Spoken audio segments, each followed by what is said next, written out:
የ26ኛ ሳምንት የእንግሊዝ ፕሪሚየር ሊግ መርሃ ግብሮች ዛሬ ይጀምራሉ። በተለይ ከሚከወኑ ጨዋታዎች መካከል ደግሞ ቶተንሃም ከኒውካስትል ዩናይትድ እንዲሁም ማንቸስተር ዩናይትድ ከዌስትሃም በለንደን ስታዲየም የሚያደርጉት ጨዋታዎች በዋናነት የሚጠቀሱ ጨዋታዎች ናቸው። ቼልሲ ከሊድስ ዩናይትድም እንዲሁ መርሃ ግብሩን ያደርጋል። አሁን ቆይታ የምናደርገው ስለ ቶተንሃም ጉዳይ ላይ ይሁንና ከዛ በኋላ ዛሬ ወደሚደረጉ ጨዋታዎች የምናልፍ ነው የሚሆነው። ከዚህ ከቶተንሃም ውጤት ማጣት ጋር ተያይዞ ደግሞ ሀሳቦችን እየተጋራን ከባልደረባዬ እስማኤል አሚን ጋር ቆይታ የምናደርግ ይሆናል። እስማኤል እንኳን ደህና መጣ። ሰላም ቆይ ነጻነት የመስገነው ቶተንሃም ባለፉት ዓመታት አራት ውስጥ ሆኖ የማጠናቀቅ እድል የነበረው ያንን ሲያደርግ የነበረው ክለብ ዘንድሮ በጣም የወረደ አቋም እያሳየ ይገኛል። አሰልጣኝ ለውጦችንም አድርጓል። ነገር ግን አሁንም በዚህ በሊጉ በጣም ደካማ ሆኖ እየተመለከት ነው እንገኛልና እስቲ የሱን ጉዳይ እናንሳ በዋናነት።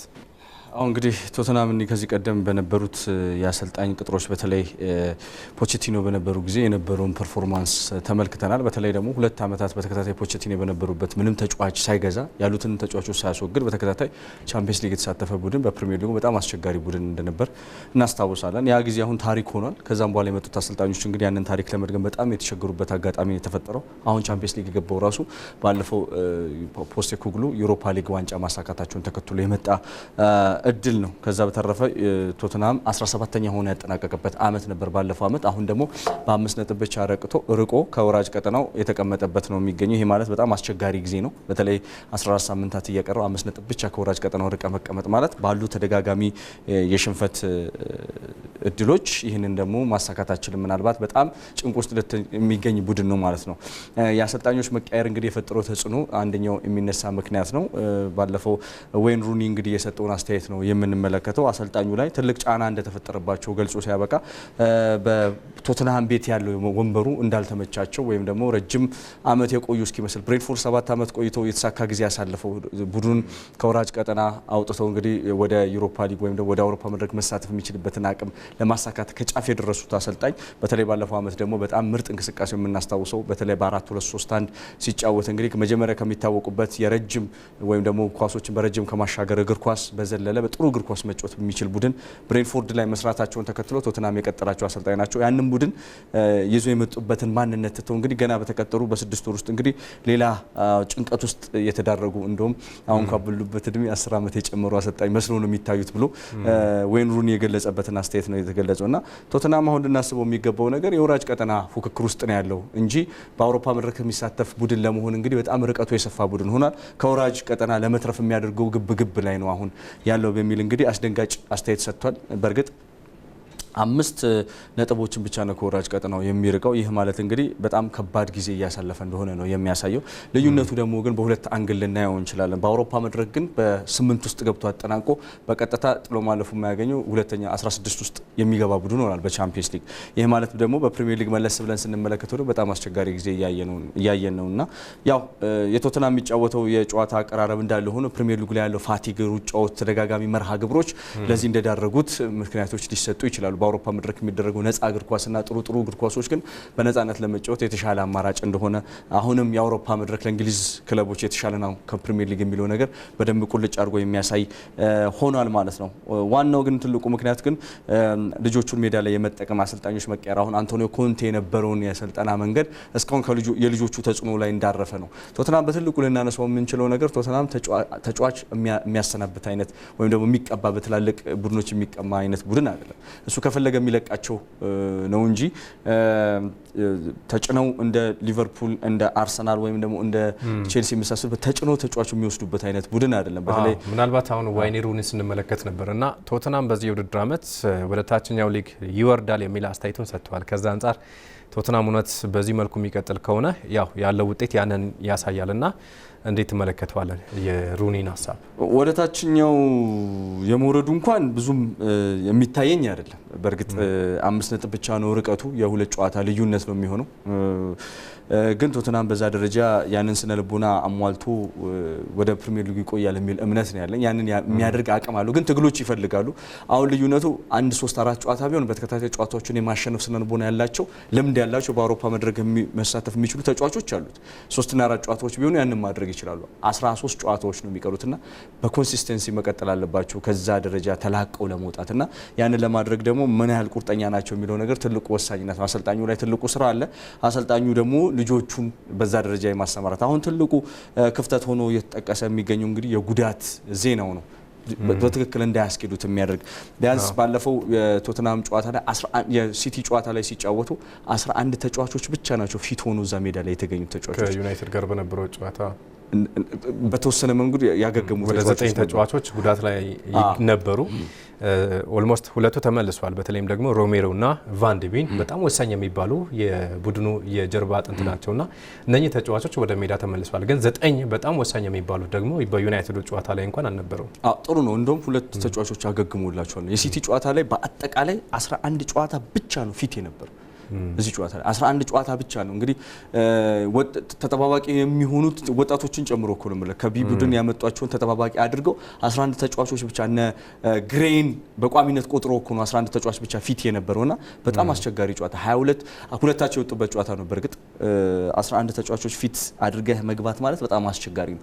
ሮሜሮ ሉካኩ እንግዲህ ሮሜሮ ይህንን አስተያየት ሰጥቶ ነበር። 11 የክለብ አመራሮችን ወቅሷል ማለት ነው። 11 ተጫዋቾችን ብቻ ፊት አድርጎ ወደ ሜዳ የገባን ቡድኖች ነው ሁለታቸው መውጣታችን አድናቆት ይገባናል ብሎ እንግዲህ የዩናይትድ ጨዋታ ላይ እንግዲህ 11 ተጫዋቾች እንዳሉት እያወቀ እሱ የክለቡ አምበል ሆኖ ፋውል ፈርቶ በቀይ የወጣ ተጫዋች ነው። በእርግጥ ይሄንንም ከሱ ጥንቃቄ መውሰድ የነበረበት አይነት ተጫዋች መሆን ነበረበት። ቢሆንም ግን በእንደዚህ አይነት የጉዳት ዜናዎቹ እንግዲህ አሁን በፍራንክ ጊዜ የነበሩ እንዳልሆኑ ነው ግን መናገር የምችለው። ፖስቴኮግሉ በተቀጠሩ አመት ቡድኑ የነበረውን የነጥብ ልዩነት እናስታውሳለን። በአንደኛ ደረጃ ነበረ የነበረው በፕሪሚየር ሊጉ። በጥሩ እግር ኳስ ሁሉም ተጫዋቾች ፊት ሆነውለት በጥሩ እግር ኳስ የሚጫወት ቡድን ሰርተው ነበርና አንደኛ ደረጃ ነበር። በአንዴ ወደ 8-9 ተጫዋቾች ነበር የተጎዱባቸው። ከዛም በኋላ ደረጃቸው የተንሸራተተ እንግዲህ በፕሪሚየር ሊጉ በየሳምንቱ አሁን ባለንበት ወር ላይ ከታህሳስ እስከ ጥር እስከ የካቲት ባለው ወር ላይ የቶተናምን ዜና መለስ ብለን ብንመለከት ከፖስቴኮግሉ ጀምሮ ወደ 13 እና 14 ተጫዋቾች በጉዳት ዋና ወሳኝ ተጫዋቾች እንደሌሉ ነው የምናየው። የፖስቴኮግሉ 2 ዓመትና የኚህ አሰልጣኝ ቶማስ ፍራንክ አሁን ተመሳሳይ የጉዳት ዜናቸው እየተመለከትን ነውና ምክንያቱ ምንድነው የሚለውን ነገር ማየት በጣም አስፈላጊ ነው። ብዙ ምክንያቶች ሊነሱ ይችላሉ፣ ግን ደግሞ የስልጠናው መንገድ በጣም ትልቁ መንገድ ነው። ቶተናም የማያስወጣ ተጫዋች ነው እንዳልኩ ሁሉ በኮንቴ ዘመን የነበሩት ስቲል አሁን ያሉ ተጫዋቾች ናቸው። ተጫዋቾችን የመሸጥ ግዴታ የሌለበት በሌቪ ስር ተጫዋቾችን በደንብ አድርጎ የመያዝ የሚችል ትልቅ አሰልጣኝና ልምድ አሰልጣኝ ሳይኮሎጂካሊ ጠንካራ የሆነ አሰልጣኝ ቢሆን ኖሮ በተከታታይ የዋንጫ ፉክክር ውስጥ የሚያስገባው አይነት ቡድን መስራት ይችላል። የትኛውም ቡድን መጥቶ ስለማይወስድ በሌቪ የክርክር አቅምና ተጫዋቾችን የማቆየት ብቃት ማለት ነው። ስለዚህ የኮንቴ ስር የነበረው የስልጠና ስርዓትን በጣም አስቸጋሪ፣ ፋቲጉ በጣም ከባድ ነው። ያ ስሜት የተላቀቃቸው አይመስልም። ፖስቴኮግሉ ከመጣ በኋላ ያ ጉዳት እንደቀጠለ ነው የሚያሳየው። ከዛም በኋላ አሁንም ድረስ ያ ጉዳት ዜና በተከታታይ ተጫዋቾቹ ላይ ተጽዕኖ እየፈጠረ ከዛ ያላገገሙበት በተለይ ደግሞ አብዛኛው የኤሲኤል ጉዳት ላይ የሚጠቁ ተጫዋቾች እንደመሆናቸው የቶተናምን ተጫዋቾች ለዛ እንደዳረጋቸው ነው የሚያሳየው።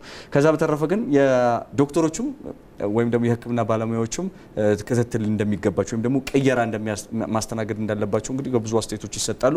በተለይ ሊቨርፑል፣ ዩናይትድም ሆነ አርሰናል ስቲል በሕክምና ረዳቶቻቸው ችግር ውስጥ ገብተው ዶክተሮቻቸውን የቀየሩ መሆናቸው እናስታውሳለን። በተለያዩ ዓመታት በተለይ በክሎፕ ጊዜ በተከታታይ የተጎዱትን ተጫዋቾች በትክክል ፊት እንዳያደርጉ ማድረጋቸውን ተከትሎ ሊቨርፑል የቀየረበትን አካሄድ እንመለከታለን። ዩናይትድም እንደዚህ አይነት እርምጃዎች ወስዷል። አርሰናልም ከዚህ ቀደም የነበሩትን ጉዳቶችን ለማስተካከል የሕክምና ባለሙያዎችን ቀየራ እንዳደረገ እንመለከተ። ቶተናም ጋር ግን ያ አይታይም። ተመሳሳይ የሕክምና ባለሙያዎች ናቸው። ጉዳቶቹም እንደቀጠሉ ናቸው።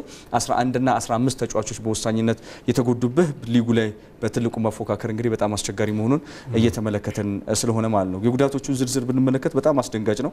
ምናልባት ጃንዋሪ ላይ ቫን ደ ቪን፣ ዣቪ ሲሞንስ፣ ሳርና ፕሌና ተጎድቷል። ከዛ በኋላ የቀጠሉት ኦዴጌስ፣ ዳንሶ፣ ስፔንስ፣ ፔድሮ ፖሮ፣ ሉካስ ቤሬቫል፣ ቤን ዴቪስ፣ ቤንታንኮር፣ ሪቻርልሰን፣ መሐመድ ኩዱስ፣ ማዲሰን ኩሉሴቭስኪ፣ ሶላንኬን የመሳሰሉ ተጫዋቾች የሉም። እንደዚህ እንግዲህ ምርጥ 11 ሊሆኑ የሚችሉ ናቸውና በጉዳት የሉም። ቶተናም በዚህ ደረጃ እንደ ኪዮስ ውስጥ ያለ ቡድን ነው። ወጣቶችና ልምድ ያላቸውን ተጫዋቾች አቀናጅቶ እንኳን ለመጫወት እንኳን የተጫዋቾቹ አስፈላጊነት በጣም ወሳኝ ነው። ይህን ነገር እየተመለከትን አይደለም።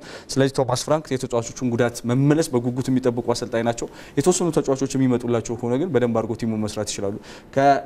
ስፐርስ ከሲቲ ጋር የነበረውን ጨዋታ 2-2 ሲወጡ መሀል ተከላካይ የነበረው ግሬይ እንደነበር እናስታውሳለን። ወጣቱ ተጫዋች በወጣት ተጫዋቾች ናቸው ቲማቸውን እየሰሩ ያሉትና ልጆቹንም በትክክል ማስተካከል የሚችሉበትን አቅም እንዳላቸው ተመልክተናል። በተወሰኑ አንዱ ለሶስት ተጫዋቾች ደግሞ ወደ ከጉዳት አገግሞ ይመጣሉ ተብሎ ይጠበቃል። እነሱ ከመጡላቸው የተሻለ ማድረግ ይችላሉ፣ ከወራጅ ቀጠናው ማውጣት ይችላሉ ተብሎ ይታሰባል። ግን ደግሞ ሩኒ እንዳለው በወራጅ ቀጠና ውስጥ የሚዳክር ወይም ደግሞ ይወርዳል ተብሎ የሚታሰብ ቡድን ግን እኔ በበኩል አይመስለኝም። ጥሩ ባለፉት 6 ጨዋታዎች ማሸነፍ አልቻለም በፕሪሚየር ሊጉ ብቻ። ነገር ግን በአውሮፓ ሻምፒዮንስ ሊግ ቦሩሲያ ዶርትሙንድን 2-0 በሆነ ውጤት ያሸነፈ ቡድን ነው። ጉዳቶቹ እንዳለ ሆኖና ምንድነው በአውሮፓ ሻምፒዮንስ ሊግ እንዲጠነክር አድርጎት በሊጉ ደግሞ ደካማውን ቶተናም የምንመለከተው ለምንድን ነው? ይሄ ለቶተናም ብቻ የሚሰራ አይመስለኝም። ምናልባት በጉዳት የታመሰ ቡድን አሁን እሱን የምናወራበት ርዕስ ስለሆነ ነው እንጂ በፕሪሚየር ሊጉ ያሉ ቡድኖች በተለይ ቻምፒየንስ ሊጉ ላይ ያለውን ፐርፎርማንሳቸውን ስንመለከት ሁለት ለየቅል የሆኑ ነገሮችን ነው እየተመለከትን ያለ ነው። አሁን ሊቨርፑል በሲቲ 3-1 የተሸነፈ ከዛ ቀጥሎ 4 ተከታታይ ጨዋታዎችን ነጥብ የጣለ ቡድን ነው በፕሪሚየር ሊጉ። በቻምፒየንስ ሊጉ ግን ኢንተር ሚላንን ጨምሮ ትልልቅ ሪያል ማድሪድን ጨምሮ በጣም በትልቁ እያሸነፈ ያለ ቡድን ዶርትሙንድን ያሸነፈው ቶተናምን ከዚህ ውስጥ የሚመደብ ነው። እግር ኳሱ ነው። እግር ኳሱ አውሮፓ መድረክ ላይ ነፃ እግር ኳሶችና ፈታ ያሉ እግር ኳሶችን ለነሱ በሚመቻቸው ትግበራ በፕሬሲንግ ሲጫወቱ የተሻለ ማንነት ይዞ መቅረብ የሚችሉበት መድረክ ነው የአውሮፓ መድረክ። ለዚህ ነው ከ1 እስከ 8 ውስጥ ከተጠቀሱ ቡድኖች አብዛኛውን ቁጥር የያዙት። ከዛ በተረፈ ግን ፕሪሚየር ሊጉ ላይ ስትመጣ እርስ በርስ የሚጠናኑ የጥንቃቄ ጨዋታዎች የሚበዙበት የክንፍ ጨዋታዎች የቆሙ ኳሶች የሚበዙበት የእጅ ውርወራዎች ራሱ ትልቁ ሚና የሚወስዱበት እነዚህ ወጣት ተጫዋቾች ላይ ትኩረታቸው በጣም የሚቀንስበት ወጣት ተጫዋቾች ስለ ወጣት ተጫዋቾችን ተጠቅመው ውጤታማ የምትሆንበት አጋጣሚ አይፈጠርም። ፕሪሚየር ሊጉ ላይ በጣም ቻርጅ ያለው በጣም ፈጣን ነው እንቅስቃሴው። ንቁ ሆነ የማትገኝ ከሆነ በጣም አስቸጋሪ የሚሆንበት አጋጣሚ ያለና የመከላከል አቅማቸው በጣም ጠንካራ የሆኑ ቡድኖችም እየተሰሩ ነው። በ3 እና በ5 ተከላካዮች ብቻ ሳይሆን ስቲከመሮቹም የመከላከል አቅማቸው በጣም ስህተቶችን መጠበቅ ትልቁ ስራ ሆኗል ፕሪሚየር ሊጉ ላይና አንዳንዴ ይሄ እንደ ከዚህ ቀደሙ አዝናኝነቱ በጣም እየቀነሰ ይመስለኛል ፕሪሚየር ሊጉ። ስለዚህ እነዚህን ተቋቁሞ ለማለፍ ፕሪሚየር ሊጉ በጣም አስቸጋሪ ነው። በአንጻራዊነት ቻምፒየንስ ሊጉ በጣም የተሻለ ሆኗል። ነፃ እግር ኳስ ፍሎ ያለው ነገር ትመለከታለ፣ ፈጣን ሩጫዎች ትመለከታለ፣ ክፍተቶችን መጠቀም ላይ ስፔሶችን በመጠቀም ጥሩ ፓሶችን ትመለከተ። ፕሪሚየር ሊጉ ላይ ግን ይህንን ለማሰብ ስህተቶችን መጠበቅ እንዳለብን ነው እየተመለከተን ያለው። አዎ በዚህ በአውሮፓ መድረክ የሚሳተፉ ተጫዋቾችም የሊጉ ተጫዋቾች ይህንን ሀሳብ አንስተዋል። በአውሮፓ ሻምፒዮንስ ሊግ በጣም ክፍት የሆነ ጨዋታዎችን እንመለከታለን። የእንግሊዝ ፕሪሚየር ሊግ ግን ቀስ በቀስ እየተለወጠ መጥቷል የሚል ሀሳባቸውን እየሰጡበትም ነው። ያንን ገንዘቡ መጠን ይመስለኛል። ገንዘቡ መጠን አሁን ለምሳሌ 20ኛው ቡድን የሚያገኘው ገንዘብና 11ኛው የሚያገኘው ገንዘብ በጣም ልዩነት አለው።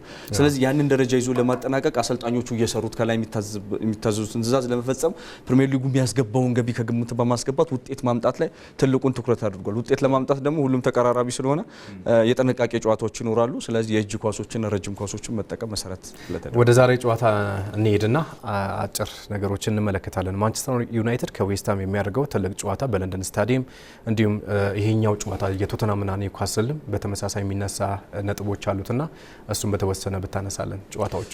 ምናልባት ጸጉሩን ያሳደገው ልጅ ዛሬ የሚቆረጥበት ቀን ይሆናል ተብለን ተስፋ እናደርጋለን። 5 ጨዋታ በተከታታይ 5ኛው ጨዋታ ስለሆነ የዩናይትድ አሁን ካለው ፐርፎርማንስ አንጻር አሁን ለምሳሌ ማሸነፍ የፐርፎርማንስ ትልቁ መሰረት ነው። እንዴትም አድርገህ ብታሸነፍ ማለት አሁን ለምሳሌ ፉልሃምን ያሸነፉበትን መንገድ ከተመለከትክ አሰልጣኙ የራሳቸው ታክቲክ አለ። የካሲሚሮን ትልቁን ሚና ሰጥቶት የፉልሃምን የጨዋታ ሲስተም እንዴት እንዳቀዘቀዙትና ፉልሃሞች በፈለገው መንገድ እንዳይጫወቱ የሱን ልምድ መጠቀማቸው አንድ ጉዳይ ነው። ዩናይትድ የራሱን ጨዋታ ትቶ የሱን ማበላሸት በትልቁ ስኪመር ተጠቅሟል። ይሄ ታክቲክ ነው። ባለፈው ደግሞ እንደ አጋጣሚ ሆኖ ሮሜሮ በቀይ በመውጣቱ የተሻለ ፐርፎርማንስ ማሳየት ይችላል ዩናይትድ። ነገሮች ከካሪክ ብቃትም ከተጫዋቾቹ ተነሳሽነትም በተጨማሪ እንደዚህ አይነት ነገሮች የረዱበት አጋጣሚ አለ። ዌስትሃም ግን አሁን ትልቁ ፈተና ይሆናል ብዬ አስባለሁ። በለንደን ስቴዲየም የሚደረግ ነው። አሰልጣኙ እንግዲህ አሁን በደንብ ቲሙን ወደ ሲስተም ያመጡት ይመስለኛል። ዌስትሃም ጥሩ ጨዋታ እየተጫወተ ጨዋታዎችን እያሸነፈ ይገኛል። ዩናይትድ ጥሩ ፈተና ይገጥመዋል ብዬ አስባለሁ። ከዚህ ቀደም ከነበሩት 4 ጨዋታዎች በተሻለ ጥሩ የሚፈተንበት ጨዋታ ይሆናል ብዬ አስባለሁ። ግን ስቲል ይህንን ጨዋታ ዩናይትድ ለማሸነፍ አንድ እርምጃ የቀደመ ይመስለኛል። 1-0 ወይም ደግሞ አቻ እገምታለሁ እዚህ ጨዋታ ላይ ማለት። ኒውካስትል ከቶተናም ለቶተንሃም አስቸጋሪ ጨዋታ ነው። ኒውካስልም ጥሩ ቡድን ነው። ግን ቶተንሃም የተነገሩበትን የተሰጡበትን አስተያየቶች እንግዲህ መቀልበስ ኒውካስልም ከዛው የተለየ ቡድን ስላልሆነ የተሻለ ፐርፎርም ያደርጋል ብዬ አስባለሁ። ቶተንሃም ይህን ጨዋታ ያሸንፋል ብዬ አስባለሁ። ቼልሲ ከሊድስ የመጨረሻ ሀሳብ እናገራልና እንግዲህ ሊድስ እንዴት መጫወት እንደሚችል ተመልክተናል። ሊድስ ላይ ማስቆጠር በጣም ከባድ ነው። ስለዚህ የግድ የማጥቃት እንቅስቃሴ ያላቸውን ተጫዋቾች አብዞ መጠቀም አለበት። ሮሴኔሮ ያንን ያደርጋል ብዬ አስባለሁ። ኤሰቫው እዚህ ጨዋታ ላይ መጠቀም የሚችል ሆነ ሊድስን የሚያሸንፍ ይሆናል። ካልሆነ ግን ከሊድስ ጋር የሚወጣ ቡድን ይመስለኛል። ጥሩ እስማኤል አሚን እጅግ አድርጌ አመሰግናለሁ። እኔም አመሰግናለሁ።